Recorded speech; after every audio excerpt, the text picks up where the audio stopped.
Caja de relatos. Análisis y entrevistas con los más destacados autores del momento. Caja de relatos. Novelas, libros, cuentos y los mejores relatos en Cadena Universal Radio. Pequeños detalles que con toda seguridad te harán comprender la mejor literatura. Caja de relatos, dirección y producción de Marcial González. Señoras y señores, es todo un placer estar nuevamente con todos ustedes con Caja de Relatos. Hoy, de nuestra Caja de Relatos, vamos a extraer la novela La oscuridad que habita en mí, del escritor Joaquín Camps. Joaquín Camps Torres nació en la localidad valenciana de Beniarjó, el 3 de diciembre de 1972. También es conocido como Chimo Camps y es catedrático en la Universidad de Valencia. Joaquín Camps es especialista en comportamiento humano en las organizaciones, habiendo escrito varios textos relacionados con esta temática.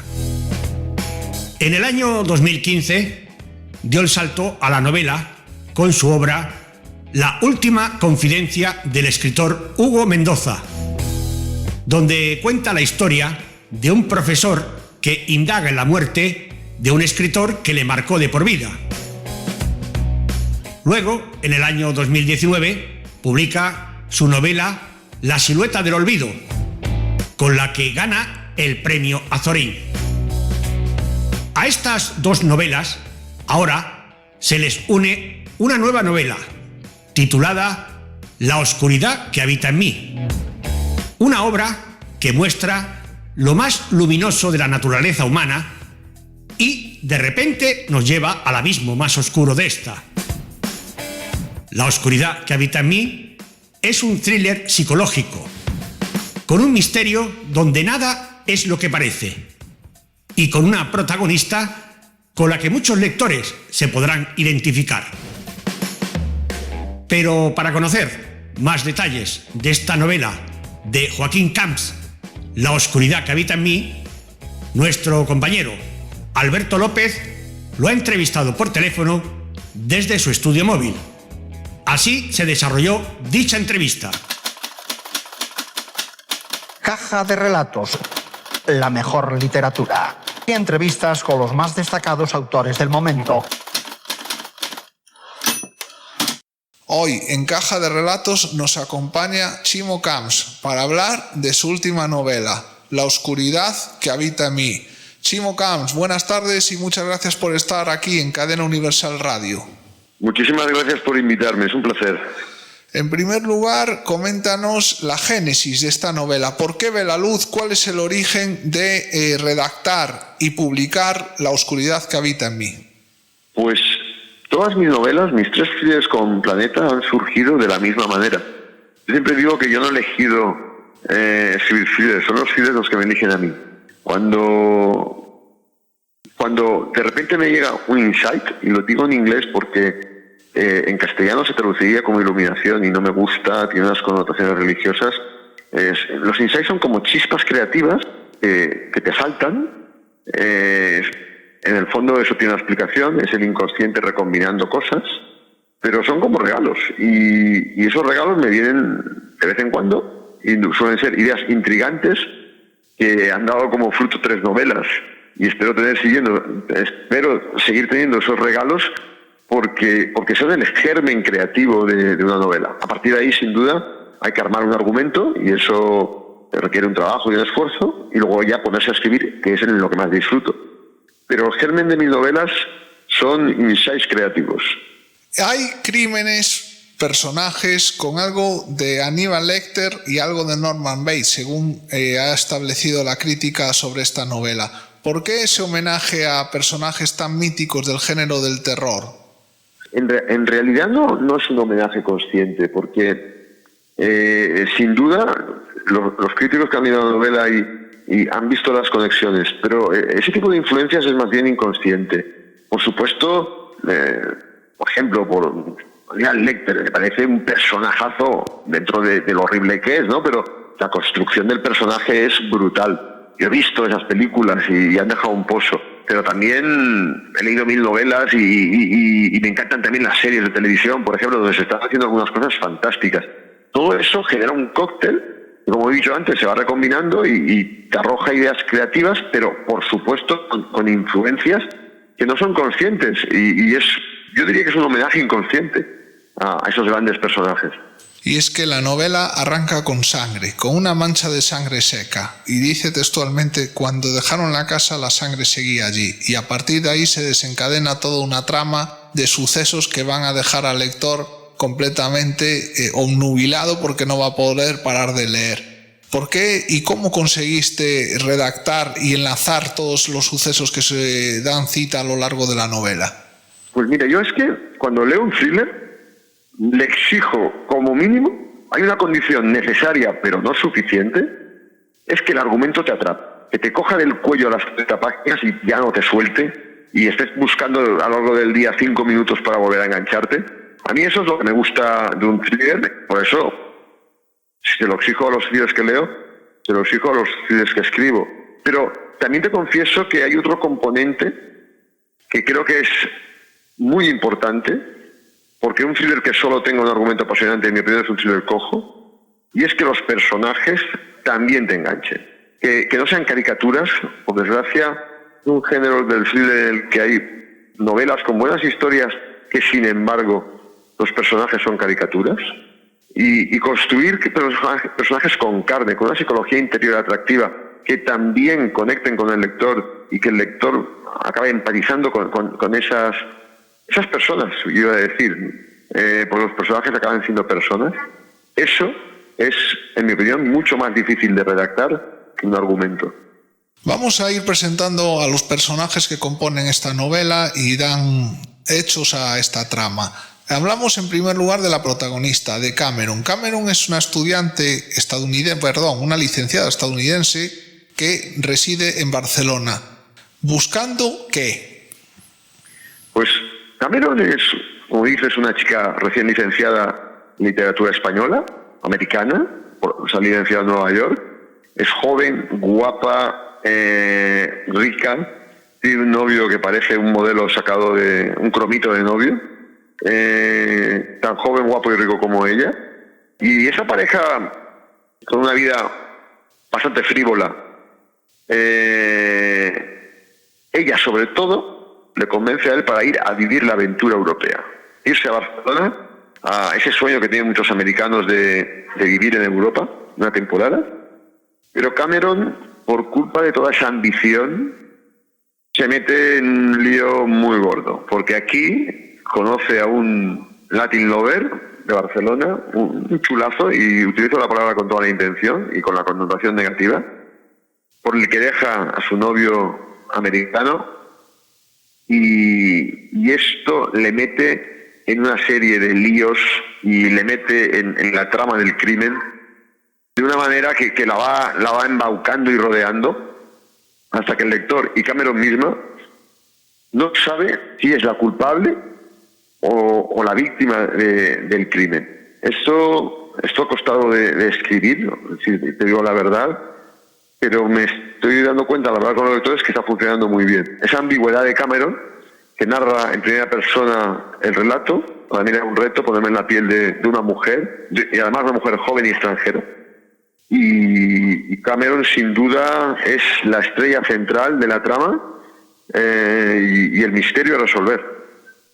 El personaje al que definías como chulazo es un estereotipo al que responde David. David es un personaje que podría, situarse en cualquier época de la literatura, porque existen muchísimos Don Juanes, pero este es un Don Juan todavía mucho más extremo, mucho más radicalizado, mucho más, no sé si decir desagradable a lo que sería la sensibilidad habitual de cualquier ser humano, sí, pero sí de una cierta raigambre y unas ciertas expresiones que la verdad no te hacen simpatizar demasiado con él, ¿no?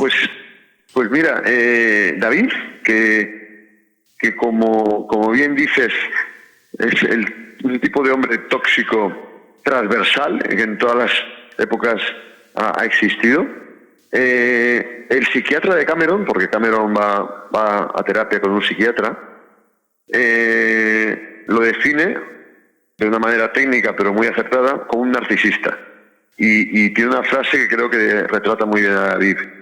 Un hombre como David, que es un narcisista, solo se puede querer a sí mismo. Nunca estuvo enamorado de ti, Cameron. Esas frases tan duras, en esa conversación con su psiquiatra, aborda un problema que tiene Cameron y que, por desgracia, es común a muchas mujeres y a muchos hombres. Es decir, ¿por qué nos atraen tanto las personas tan tóxicas? Es una muy buena pregunta esa y invita a una reflexión muy profunda y que excedería con muchísimo el tiempo de entrevista. Sin embargo, también queríamos referirnos al lugar de los hechos, porque es importante situar a la audiencia en dónde se da toda esta trama. Y es en Pedralbes, es un barrio de Barcelona, un barrio de clase alta o muy alta, donde las viviendas son puro lujo y donde el estatus social, pues tienes que tener unos ciertos requisitos, ya no solo dinerarios, sino también de, digamos, titulación o incluso en muchos casos de raigambre familiar. ¿Por qué Pedralbes? ¿Por qué este barrio tan concreto de Barcelona? Y sobre todo, ¿por qué huyes de los estereotipos habituales de los lugares donde se suele dar este tipo de terror, que son lugares extraños, oscuros, siniestros, apartados del extrarradio? Bueno, pues en este caso el autor ha querido centrarlo en un barrio de clase muy alta. ¿Por qué? Pues, una vez más, yo no he elegido Pedralbes me ha elegido a mí. Y te lo explico, porque en un viaje que hice a Barcelona para hablar con mi editora de Planeta, me quedaban 2 horas para coger el tren de vuelta a Valencia y digo, voy a conocer Pedralbes, que no lo conozco y he oído mucho hablar de esa zona. Y me pasé por una avenida, la avenida Pearson, que es la avenida principal de Pedralbes, y pasando por esa avenida, llena de mansiones decimonónicas, de caserones, de jardines ahí con grandes muros, me di cuenta que era un sitio muy elegante, pero también tenía un aire siniestro. Y yo ya llevaba en la cabeza el argumento de la oscuridad que habita en mí. Paseando por la avenida Pearson, me di cuenta que me llamaba, me decía, aquí vas a ambientar la novela. Y me alegro mucho porque, como tú bien dices, se aleja un poco de los estereotipos del thriller más sórdido. Todo transcurre en un barrio lujoso con gente de mucho dinero y ese sacar el crimen de los contextos más habituales creo que hace diferente la novela y además más realista, porque por desgracia el crimen también es transversal, como los hombres tóxicos, y abarca todas las capas de la sociedad. Antes citabas al psiquiatra, en este caso tiene un nombre, que es Paul, y a lo largo de la novela pues se da la cita, la consulta psiquiátrica. ¿Por qué quisiste describir esta circunstancia en la novela? ¿Qué sentido le tiene a la trama el hecho de que la protagonista Cameron tenga que visitar al psiquiatra? Pues las visitas de Cameron al psiquiatra, ya, como comentaba antes, son conversaciones sobre el elemento que yo creo que vertebra la novela, porque obviamente la novela es una novela de crimen y el lector quiere saber cómo se resuelve el crimen, pero el elemento vertebrador de la novela yo creo que es la historia de amor y desamor de Cameron. Es decir, el lector también quiere, además de resolver el crimen, saber cómo el corazoncito de Cameron se va a sanar o cómo va a evolucionar. Y a través de las conversaciones con Paul, yo profundizo en el alma de esa mujer y en preguntas que nos hemos hecho todos, como por ejemplo la que antes comentábamos sobre por qué nos atraen las personas tóxicas, sobre qué tenemos que hacer para tener un amor sano. Todas esas conversaciones le dan mucha profundidad al personaje y le dan carne y lo alejan de que sea una caricatura. Pero he de confesar que también esa circunstancia de que Cameron visite al psiquiatra me permite una evolución argumental en la que no puedo entrar en detalle para no hacer un spoiler, que a la novela creo que la sumerge en una intriga muy atractiva. Pues sin hacer spoiler vamos a dar por concluida esta entrevista para evitar precisamente meternos en argumentos que luego puedan destrozar la avidez del lector para afrontar y acometer la lectura de esta novela. Joaquín Camps, muchísimas gracias por tu atención con este medio y muchísima suerte con esta nueva novela, La oscuridad que habita en mí. Mil gracias a vosotros por contar conmigo.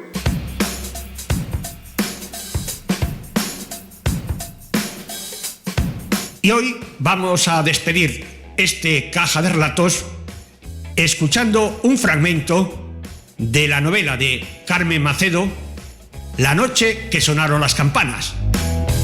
Aprovecho para agradecerle su atención y despedirme. Hasta un próximo Caja de Relatos. Un saludo de quien les habla, Marcial González.